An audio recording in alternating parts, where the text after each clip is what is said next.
একটি পান্ডা এবং একটি মানুষের সাথে লড়াই। দেখতে থাকুন। আমি আর আমার পেঙ্গুইনগুলো মিলে করতেছিলাম ফান।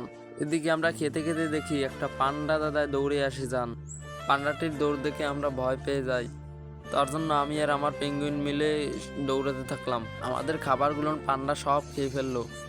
পান্ডাটি খাবারগুলো খেয়ে সে তার জঙ্গলে ফিরে গেল এবং আমরা ফিরে এসে দেখি আমাদের কোনো খাবার নেই। তার জন্য আমরা মন খারাপ করছিলাম। আমরা সবাই বসে বসে ভাবতে লাগলাম কিভাবে পান্ডাটিকে সাহায্য করা যায়। আমাদের মাথায় হঠাৎ করে একটা বুদ্ধি আসলো।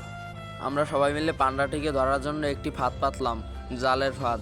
ফাঁদটি পেতে আমরা লুকিয়ে গেলাম। লুকিয়ে লুকিয়ে দেখতে থাকলাম যে আমাদের ফাঁদের কাছে পান্ডাটি আসে নাকি। একটু পরে আমাদের ফাঁদের কাছে পান্ডাটি চলে আসলো এবং আমাদের ফাঁদে সে আটকে পড়লো। তারপর তাকে আমি বুঝাতে লাগলাম যে কারো উপর আক্রমণ করে তাদের খাবার খাওয়া উচিত না। তারপর সে তার ভুল বুঝতে পারলো এবং আমাদের সাথে বন্ধু হয়ে গেল এবং আমরা সবাই মিলে একসাথে মজা করতে লাগলাম।